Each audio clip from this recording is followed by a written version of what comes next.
Welcome to USA Global TV and Radio, where our mission is to provide education, entertainment, hope, and inspiration. USA Global TV and Radio connects you with experts and audiences all around the world every single day to help you succeed in business and to live a richer life. Visit us at usaglobaltv.com to learn about career and life-changing training and mentoring programs like the Listening Mentor. Subscribe to our newsletter to stay informed about our special programs and offers.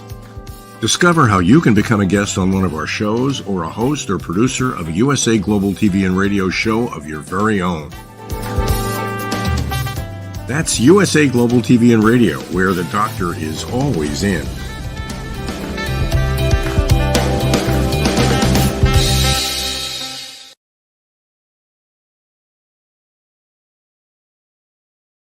Hello and welcome home to USA Global TV and Radio, where we provide world-class education, entertainment, hope, and inspiration. And a very special welcome to Pet Psychic AMINAH's network on Facebook. Thank you so much for joining us. I'm Dr. Jacalyn Kerbeck, and our show today is Coexistence and Sustainability with Pet Psychic AMINAH. Our topic is the importance of healthy soil. What's in yours? Let's welcome the star of our show, joining us from probably sunny California. Welcome to the show, AMINAH. Hello. Thank you. My favorite place to be every Friday. We have been doing this for so long. I think it's 141 episodes now. I've lost track, but it's well over 2 years. And I have to say, and I've said this before, the amount of information that I have learned from you is literally priceless. Well, and to counter that with your whole channel is that way. I'm so enthralled how many hours I could literally do just waiting and listening to Ed Cini or any of the other guests you have, hosts like me. We have so much to give, and we finally have a place to let it go. So thank you. Thank you. I'm sure everybody else does the same thing. We're all so grateful for you putting this together. Oh, thank you so much. I appreciate it. And, it's really expanded beyond the television shows in many cases. We have a book collaboration now with people who've been on our platform. People are joining together and forming their own relationships. We have people coming from other networks. It's just really amazing. So thank you for being here from the beginning. And again, you and I did not know each other. We met on LinkedIn, and it just goes to show you that if you're open to a connection, something amazing can happen. And it's so true. And what I tell my clients and what I tell everybody is you don't have to be an empath like me and have a good feeling about it. You could have a scary feeling about it and it still be the best thing you ever did. And I know a lot of people who got married that way and or had a kid that way or took that job, and maybe the job didn't last or the relationship. But I bet you learned more about who you are and not to sell yourself short. If anything, we are here on this channel to cheer you on, to give you guidance on what we've either lived through or studied or all of the above. We're going to share that with you here for free. Absolutely. Thank you so much for that. And part of what we do is heart-centric work, as you know, and I don't think people realize, you shared with me earlier that you came on early to get set up and make sure everything was working. You had your assistant there helping on the audience. We don't just show up. We don't just go, hey, let me get in front of a computer. There's a lot that goes behind the scenes. So thank you again for making the effort and the commitment that you have. Absolutely. And thank you for making it so easy to say, I did some good this week. I did some good this week doing this and this and helping somebody else. And it's so worth it. It's so worth it. If somebody walks away with a kernel of information that they did their life better or they did their relationships better, that's what I do most of the time, is trying to get people to understand what their pets want. In my industry, I'm the one who is translating what your pet is doing and wanting and everything.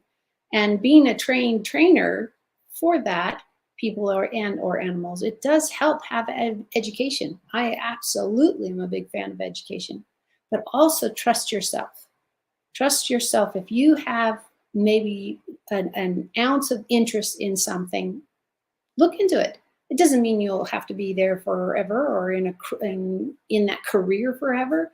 But I tell you, learning anything, same as this platform, has so many great, absolutely great topics and guests and hosts and professionals talking about it, that you can gain something from it. It's not wasted time.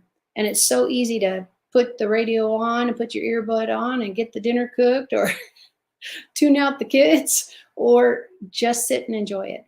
Whatever you do, that's what we're here for. Thank you so much, Amina.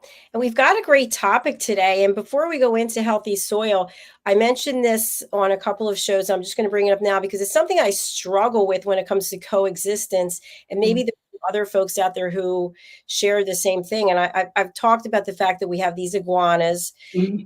They are living in our roof. And I really struggle because we've had the iguana master come and he's taken some of them out, but there's still some living here and they've done actual serious damage to the roof.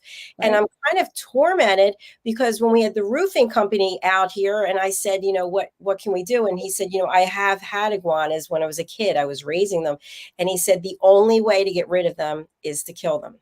And I really struggle because having this show and talking about everything has a right to be here. We have a new book coming out about everything else, and I'm really struggling with it. So what can you share in terms of how to deal with this? Other people have similar problems. Maybe they have some kind of rat manifestation. I don't know what it is, but it's taken over their house and it's costing them money and time. What do you think?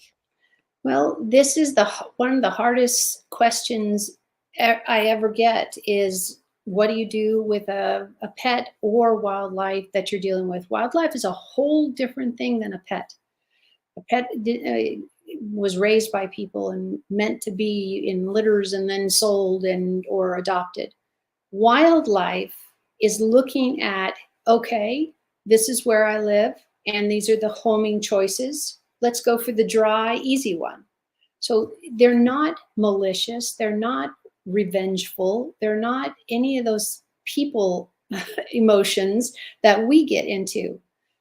So what it leads us to is, if we're going to live in an area where we have invasive species of whatever, rats, mice, dogs, cats, snakes, whatever they are, the best thing we can do is preventative work. If that is wrapping one side of your house with foil and the reflection scares the crap out of them and you have to replace it every 6 weeks, because foil just isn't meant to do that very long.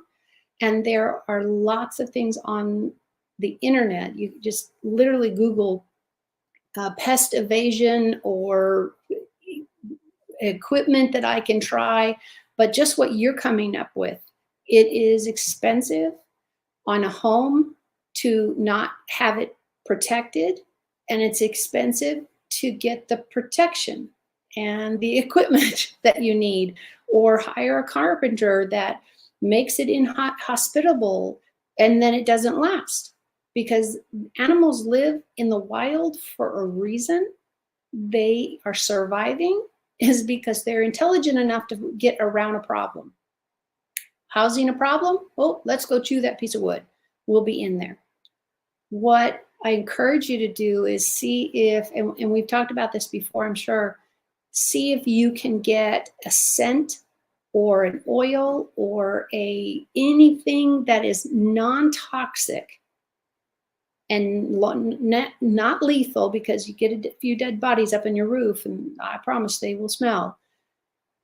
Things like that they will say, whoa, wait a minute, this is not a good place. This is not a happy place. This is not a place I'm going to go. But the problem with these things that most people run into is they'll put up the versions, whatever they are, once or twice, and then we get exhausted. I've done it. Every one of us has done it. The only ones I've kept up on is anytime I'm in mosquito country. That's the one place I don't want to be eaten alive. But with a house, yeah, there's the balance between how do I pay for saving my house and how do I pay to have these other things that save the house. It's a vicious cycle of money in, money out, and exhaustion that, oh gosh, they're back again. So there's no one answer ever that's going to work all the time. It will work for a time until the animal figures out how to get around it. That's how they survive. Yeah, I love what you're sharing there because it's really in alignment with what the roofing company said, that no matter you put spikes up or whatever happens, they're smart and they're Yeah. going to go around it. And you have the hottest roof in the community. It's actually hot. That's why they go there. So, but thanks for sharing that because I think you understand how I feel, that it's in my heart. I don't want to do anything to hurt anything. And at the same time, I don't want to keep going first in our pockets and reaching out and going, yeah. Just get out the $1,000 bills and just stuff it on the lawn. See who comes by to get it. And that is the catch-22. That's why I think it's so great for you and I in the conversation, because we're bringing up the conversation and made a whole. So people see what a homeowner's going through, or it doesn't matter if you're renting, homeowners or condo or whatever. I've seen people go to tile, the clay tiles instead of the fabric ones, or the ones that have sandy salt on it, or there's a million different kind of roofs out there. I've yet to see one that has worked very long. When you're in an environment like yours, where you've got these very large animals that really just, if they get big enough, and that means they've got good food source, they're going to decimate pretty much all your plants and house and roof. So I encourage everybody, please send us a message. Get something that's worked for you, and some other things we can recommend. Absolutely. But even the pest control industry, I believe, and Dr. Jacalyn, you had more experience with them lately, they're up against the wall also. The things that they are offering have been offered for years, but we're not getting any more clever or more aggressive, because it just doesn't work, not for long enough. And it sounds like what you're going through. Yeah, it's so true. And I wonder, and then we'll switch to our topic for today, but I sometimes wonder if part of it is that my mom was a big animal fan. She loved animals. And so she didn't seem to mind it. She would just sit out front or out back and go, oh, look how cute they are. But she also didn't have home ownership anymore to worry about. Don't you think? That could have it was her home. Okay. Yeah, but it feels like she already had made the transition, that she was in your home. That's true. She did think she was in my home, but that's a good point, but it was her home. Yeah. Yeah. But you still feel that comfort of, oh, look, we have little lizards. What's your idea of little? Because that's not mine. They come out of that egg pretty fast too. So there's the coexistence. This is what we all talk about. This is what we're all doing. Not only our marriages doing well, our relationships are doing well, but I really want to encourage everybody, are you doing well with nature and with any kind of wild animal? Is it tough? Dr. Jacalyn just gave you all the reasons why it is important to her, but it is really consuming. And anybody has great ideas, let's all share. That's what these platforms are great. We have comment sections. You can drop us a line. You can also email me, and we will put up those recommendations, especially if they're new. We haven't tried that, I don't know, type of peanut butter yet. I don't know. It's really hard. It's really hard because there's not a lot you can use that is offensive to them, because their nose and this, but that's when you look into garlic and you get it and you soak it into like vinegar and oil or whatever. It preserves the garlic, but the whole essence, the smell and everything goes. Wait, am I going to wear one of those garlic necklaces? No, not unless you start letting them chew on you. Okay, that way you It's like, I don't think you're getting that close, because they seem to run faster. They can run up to 11 miles an hour. I know. I love it when you always say that. And it's so neat. It is so neat because you're like, and there goes Bob. Yeah. And there goes Sue. You can Have to admire it. I mean, you have to admire it from a good point, the adaptation. I would think, and I don't know this, but from the dinosaur, because they kind of resemble a Oh, dinosaur yeah. and how they've adapted. And then I told you this, they can fall, I think it's 100 feet, and actually Wow. watched it fall from the tree. It hit the ground and went right back up. I was like, woo! They can live underwater for 4 hours. Wow.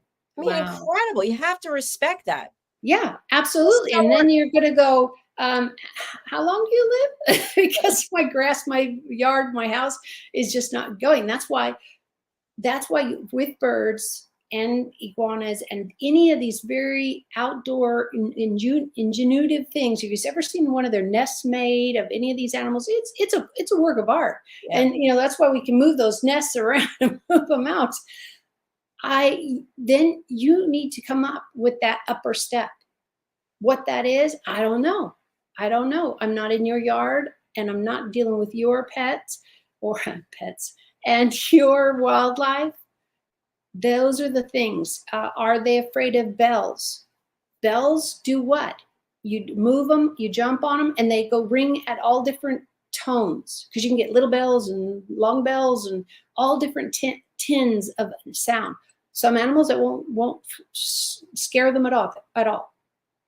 You got to find something that works, even for a few weeks, and then you change it. Yes, it's a lot of work. And I could see why many people go to killing them and waiting for the next set of animals to come, because they're already have told their neighbors, friends, buddies, other animals will come. If your lawn, your house is that hospitable without the death-defying poison out, they will come back. So it's just a matter of really educating yourself on how do you deter this animal in the wild, in the place. That's where a lot of people get dogs, a lot of people get cats, and they are literally hunters. In a ranch, in a farm, you'll see a lot of barn cats, and that's their entire career, is to manage all the vermin in the barns. And so you'll see people have them on Animal Planet talking about it and other shows, and they talk about how vital it is to have their guard dogs and the cats just to take care of some sheep or some other rabbits or whatever animals that they are housing, because they live in a place that's so rural. They're dealing with coyotes and they're dealing with other bigger animals. So you got to get a pretty big dog. So, I don't think you're up for that. You'd need a little dog that was not afraid of heights. Yeah, exactly. You touched on birds and iguanas, etc. And so I want to move into our topic about soil. And as you and I both know, I mean, I was in our garage and I saw there on the bottom shelf, there's this huge container of Roundup. And I looked outside and I see some weeds and I go, no, that's not happening. But there was a period of time when people weren't aware of how these chemicals can impact the soil. Many times people will wash their cars in their driveways, and so the water is rolling. And so let's talk a little bit about how what's in the air and what is on the ground eventually can end up in the soil, and the soil is home to a number of creatures that are vitally important to our survival. Can you talk more about that?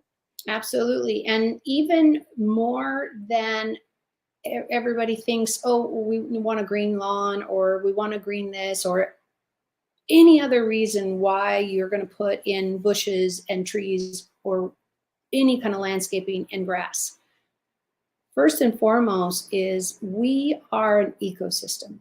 We are a part of the ecosystem. Are we doing very well? No, we are not. And that's why we talk about this, to help you understand that every time you use something like Raid, and I used it in my 20s because I had no idea. And that was what you did with cockroaches. That's what you did with if we had mosquitoes, all of these types of things. So what we can do now is go to healthy, good for the planet, actually good for us to be wearing it or having it or anything.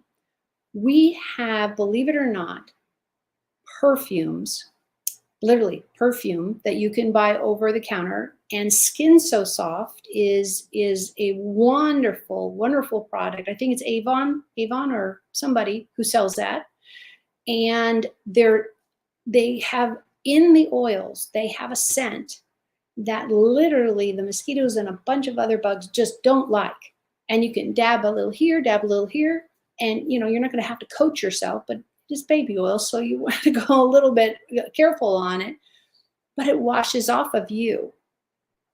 But the bugs just hate the stuff. And I've been in mosquito country many, many, many, many times, and I didn't know about this for years. And I swear the mosquitoes would, go and find me wherever they are, just to chew on me. If you are sensitive or not, anything you try, I always tell you, anything you try on your person, do a little. Make sure you check your allergy reaction, all of that type of stuff. But yes, eating garlic is great for some pest control. But it'll also do what my family did when I ate a bunch of garlic for a couple of weeks because I was going camping. And they said I stunk like garlic. So I was like, well, I can't have everything. I'm going to be out in the wild and you'll not have to deal with it again. But there are resources like Skin So Soft that Avon sells and other baby oils and lotions. If you can't do this one, you can try all kinds of powders if that works. But there are more and more things that you can just literally Google on the internet and say, what are good homeopathic, which means no drugs in there, not any color number 12 usually or whatever's in there, that I can use for pest control. And they will have a list that are either currently used or they're heard of being used. I really recommend go and start with one thing. It might be that you're like me, and I tend to get habituated to medication and to holistic cures. After a while, it doesn't work. My body goes, I've already seen that. We're not going to get any better. So you sometimes need to rotate between 3 that are working, between 2 that are working, and always looking for the newest one. And talk to your friends. Somebody's going to have had a great response or a great outcome with 1 or 2 things that maybe you've never thought of. That's what I'm encouraging you. Talk to everybody you know and say, hey, have you ever conquered the mosquito issue? Have you ever conquered the spider issue? Now, in my world, in my household, I absolutely adore spiders. I have the great picture of me holding a tarantula with a school educational program. And I see them as the best bug killers ever. I'm not going to have bugs in my house. So think about, there are good sides to everything. I still haven't heard one about mosquitoes yet, but for some reason they're here and not in California. But when I was in Alaska, yep, they really are really big and they're very prevalent up there. So they're short nights, they're short days, whatever it is that area is. But then you can go all the way to Florida, whole different set of animals. You're going to have what? Flamingos by the glory? I don't know. What do you have lots of in there? I haven't seen a flamingo. I'm so funny that you mentioned that. I remember going to Miami decades ago with my parents, and the flamingos were all over the place. Yeah. I haven't seen a flamingo in a long time. Were they all pink at that point? They were all pink. Okay. Because that's a specific food they have to eat to stay that color. Maybe salmon. Maybe. Yeah. We have a lot of here. I don't want to say a lot because actually now that I'm talking about it, I haven't seen as many, but we have the egrets, those birds that they have the long legs and they kind of travel, it looks like, in groups. And then when they open their wings, Amazing. like, whoa. I Yeah. saw one in the parking lot a couple weeks ago. It was actually in a parking space, and I was going to put a social media post saying this space is taken, but That would have been great. Next time, just take the picture, and I'll write it, or I'll post it. That'd be a collaboration of wonder. But yeah, the egrets specifically, they can't get up, fly away. You know, they're not technically much of a flight bird, but it does exist because they do have wings. And once an animal that is wild is habituated to people, they just pretty much ignore us and get what they want. The problem becomes when we are seen as a food source.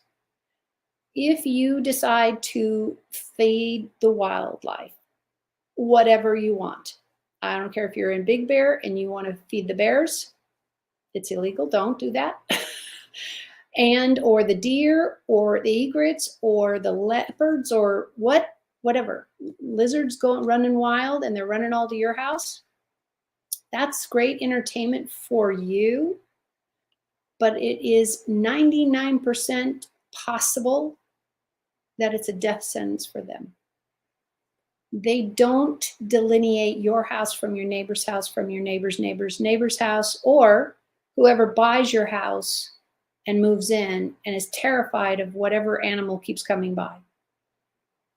You need to think about the long game. If you're helping some wild animals through a tough drought, we've been experiencing it everywhere, where we're not getting the rains, so we're not getting the grasses, so we're not getting as many rabbits, bunnies, whatever, or birds. But the ones we do have aren't getting enough to eat. If you decide to help the wild animals, first and foremost, talk to somebody from Fish and Wildlife or an entity like that. Your city might have one that has either the regulations for your area, what you're allowed to do, what you're not allowed to do, so that you don't get that side of the law involved. Because the cautionary for a lot of places saying don't feed the wildlife is just for this reason. One family gets really, really close with one giant bird or an alligator they just named Fred, and he's wonderful with them, but then they sell their house or they move and they rent their house out or whatever, and the next family is told about it or not, still doesn't want them there. It takes one human to complain. So many times it's just one of us and a life is lost. You have to keep in mind who is paying for this generosity. Is it really necessary to feed wildlife? I would love to say no, it's not necessary. Some places we should intervene, but try water. Water is so essential to all of our lives. Every single thing, us including, we cannot survive without water. And that's why the rains are so vital. And we're seeing less and less because of global warming. Excellent points. I really appreciate it. One thing that I really need to understand a little bit more about, and I know you can clear this up for me. I'm not really into them. I'm saying I know they have a purpose, but the worm. Worm, the earthworm, the ones that are in the ground, and when it rains, they're actually pushed out, and sometimes they end up in your house. We get them in the back here sometimes, and they don't live too long. But what's the purpose of a worm? Oh, they are should be all of our first friend. Longest More than the friend. honeybee? Yes, I'm gonna have to say yes. It's gonna have to be, it's gonna have to trump the honeybee, because the honeybee is, of course, pollinating and going and getting this little pollen all over everybody. But the earthworm is taking the soil that has very little nutrients and or too much on the left and not enough on the right, because you've got rain, trees, people, it changes the soils. You probably know the same things, like when you go from North Carolina to Florida to California and everybody in between, our soil is completely different because our habitat, our weather, all of that is different. All of that is different. When I went to Alaska, it's really true. I could not believe, I went to this place and the trees were like this tall because their growing season is very, very short. They don't have a lot of long summer sunny days and nights like we did. Now, they could never have supported all the cactus that were in my hometown, but that was considered a desert. So of course we had we had the Joshua tree, which is one of the state animal trees, and nobody can climb them because they got little spurs all over them. Now the iguanas could if we had them, but we don't. It gets a little hot. So first and foremost, I want you to think about, once you take that animal's life or decide that we don't need beavers, we don't need this, we don't need that. I did a whole article, Dr. Jacalyn, on dams, because we went through the crazy time. What was that, the end of the 50s, but 60s and 70s, they were putting up dams everywhere so that they could build housing, so the real estate would be more valuable, blah, blah, blah, blah, and all the water would stop.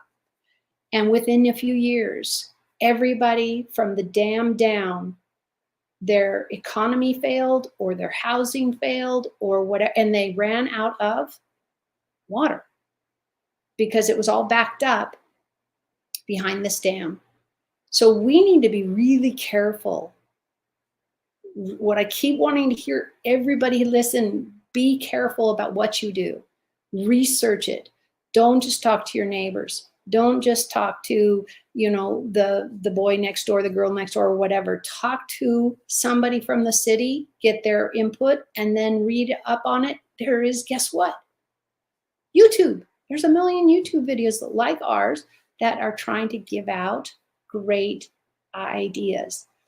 Your soil cannot keep producing those great, wonderful tomatoes or watermelons or whatever you're growing without the resources of the soil being amended and adding that nutrition back. If you're like me and I live in a condo, so I don't have a patio anymore with, dirt out past the parking lot, I have a lot of flowering plants on our walkway that comes up to our door. Pretty much as many as I could get in there because I fall in love with a plant. And I usually fall in love with the ones that are half dead because I can bring them back. If it's possible, I can bring them back. But once we put up dams, and you can look at this. I studied this in college. It was one of my graduation papers, was the dams they put in, and then 20 years or so later, they took half of them down, and they found out they were just sand and silt. There wasn't soil anymore. Soil has good and healthy nutrients. They had to start back. And they were learning that they can't just throw up a dam every time they want to build another housing tract. And that's what was going on late 60s, 70s, even into the 80s. We need to be more purposeful and more knowledgeable before we take a step. If you've decided you want to be an opera singer, that is absolutely fabulous. But you probably, before you get too many thousands of dollars into music lessons or singing lessons or whatever, you probably want to go to a few operas and see what the other people are doing and see if that is your path, if that's where you want to be. Maybe you're a great conductor instead, or you play an instrument, or you decide you're going to go into professional basketball. It doesn't matter what you want to do. My encouragement is that you research it. And the same is, if you're going to ask from your soil around your house, if you're like me, all of mine are in pots because I'm in a condo. And so every year I add new soil with new nutrients in it. And I can just do food. I like having my hands in the dirt. So I prefer actually changing out a lot of the soil. That's what those plants need to do. What I'm hoping to watch is their new leaves and their flowers. And I get to walk through those 2 or 3 times a day when I leave my house, when I come back to the house, and those plants are there. Now, I like getting ones that are half dead because I love the learning curve of how to do that. Am I successful all the time? No. That's the learning curve. What did I not do? What I did do? Really want to encourage you to, whatever you're interested in doing, just make sure that it doesn't have a dark side that's actually going to hurt something, someone, or all of us. It doesn't quantify. If one person is harmed by something I'm doing, I probably won't be doing it anymore. I think we all would. Yeah, you know, I can't even believe how fast time has gone by. I have like 10 other things I want to talk to you about. But one thing I think it's important, because you just mentioned this. Someone said recently this week, and I can't remember who it was, that they've been feeding the wild animals. And inside I went, "Eee," but I didn't say anything. So if we know of someone using Roundup or feeding wild animals, should we interrupt them and say, "Hey, what the heck do you think you're doing?" Or do we just... Well, let's start with the way you and I actually would say, because we're coaches and teachers and givers of thought, is just say, I just wanted to ask you, do you realize that chemical, because I didn't, when I first was introduced to Roundup, it was the chemical that was going to save all our lives. And man, I have pulled enough weeds. My mother thought that was a really fun thing for me to do. And I was a part of the generation that you didn't say no to your parent. So it wasn't discipline, because it was the only time I got a loan from 7 people I lived with. So ask the questions, be open for the answer, because we could be doing the wrong thing. I can't beat up myself from 20 years ago and say, I didn't know, but I should have looked it up. So now I do. Now I changed my ways, and now I look it up and I see if it's safe, and I see if I'm just being lazy and want a really quick thing instead of pulling the weeds out of around my plants. Why do that? Because they're taking part of the nutrition, they're taking part of the water, and the plant will not thrive as much as it could. So if you are in any doubt that you can't do without Roundup, please do one simple thing. Google it on any kind of computer search engine. And I will bet you that you'll have more than 5 choices of homeopathic or ingredients that you can get. There's so many things baking soda can do, even in a garden. Flour can do this, sugars can do this, salts can do this. And then you know which plant to put it on and how heavy to put it on. And you have these resources. Our libraries are still open, doing wonderful business, have great books. And if you don't want to subscribe to Gardens 101, go to your library. They are going to have a book. And guess what? They're going to have a librarian to point you in the right place. For me, I want that. I want to not just start cruising through books and going, where's the book I want? They know their books. They are the expert at that place. And guess what? It's free. It's free to have some education and some books, and online. There are so many garden stores, from Home Depot to Lowe's to any chain, and all grandpas and grandma private ones. They are going to have books. They're going to have seeds. They're going to have seeds that are organic. They're going to have seeds for flowers. It is a plethora of information. All you have to do is ask for it. Now you know what to ask for and what you're looking for. Then do so. Then do so. What you guys don't see, and I'm not going to turn the camera around because it's kind of a jungle over there. I moved all the desks around. But in the corner of my my office sitting this way is a ficus. You know, these trees, they're very common in offices and everything. And I've talked about him once or twice. Yes, he's named, but I bought him as a teeny little sapling, teeny tiny little thing. And I thought, oh, well, that's what I could afford. I think it was like 69 cents. When you're a college student, yeah, that's a splurge. And it's like, what am I going to do with this? This plant is over 5.5 feet tall, not very wide. He came a little rough in not getting enough food when he was little. And that was prior to me. And he's got great leaves, but he's moved with me everywhere, colleges, everything, to get that height. And I love having him in the room because I breathe better.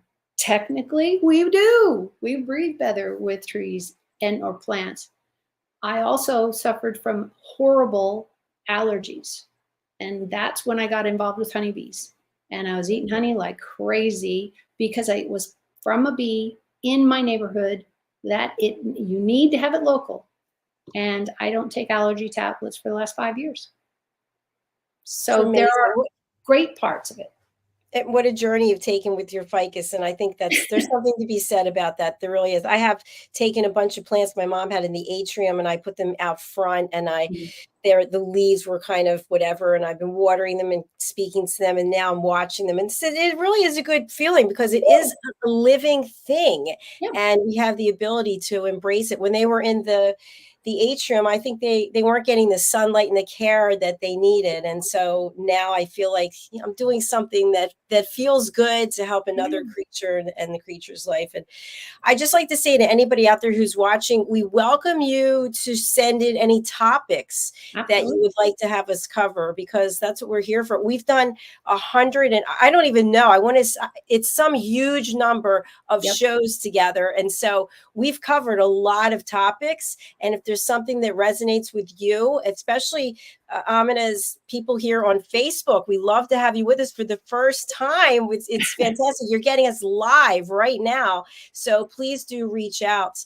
We're going to close out our show today. And AMINAH, I'd love to just have you share something for people to take away as they go into their weekend, or if they're already in their weekend. When it comes to nature and coexistence, what can you wrap up the show with for them? The thing I would like to wrap up in your heads and hearts is doing something for the environment, for a pet, for a neighbor, whatever and wherever your heart lies, or you think you can really help somebody with a young guy, a girl coming up, and you've been through the work crew and understand it, and you can befriend them for 5 minutes while you're all standing in line for hamburgers, or for 5 years. Saying hello to somebody sometimes is the only thing they had all day. Sometimes it's handing a cart that there's no carts left, but you're all done with yours. Small kindness is not oversold. We all can do something as easy as smile and say, hey, I got it. No problem. I can take care of this part. I can take care of that. Whatever the moment feels to you, sometimes you might get a blowback, but all you have to say is, hey, just thought I'd help. Pick up that chair. Somebody drops their sweater. All of those things. It is the kindness we can show, and it might be the best thing that happened to somebody that day. And the only other thing I'm going to leave everybody with is, if you come up to somebody who's walking their pet, usually a dog, but it could be anything, make sure you ask permission from the owner. They could be in training.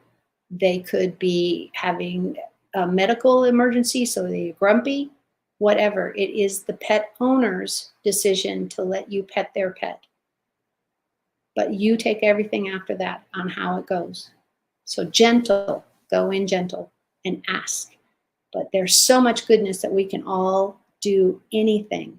Taking somebody's trash cans in, that's a senior citizen. They live 3 blocks from you.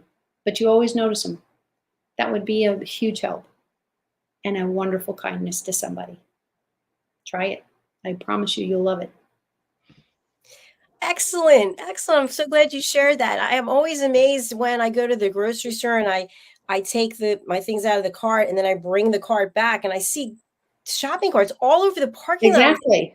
Like, really? Hello, your car can get damaged from this. Why make the extra work? And so anyway, excellent points. Thank you. I've really thoroughly enjoyed this episode. And I just want to thank you. And thanks for the professionalism and just the heart-centric love that you provide every week. And thank you to our audience.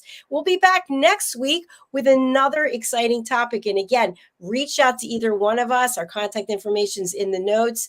And we're happy to support you in whatever your topic is. Absolutely. All right, we're saying goodbye for today and goodbye to the iguanas. I see one out there and just waiting for you. Hey, she's coming. Me out there. I'm just taking a breath. So, all right. Take care, everyone. Bye. Bye. Bye.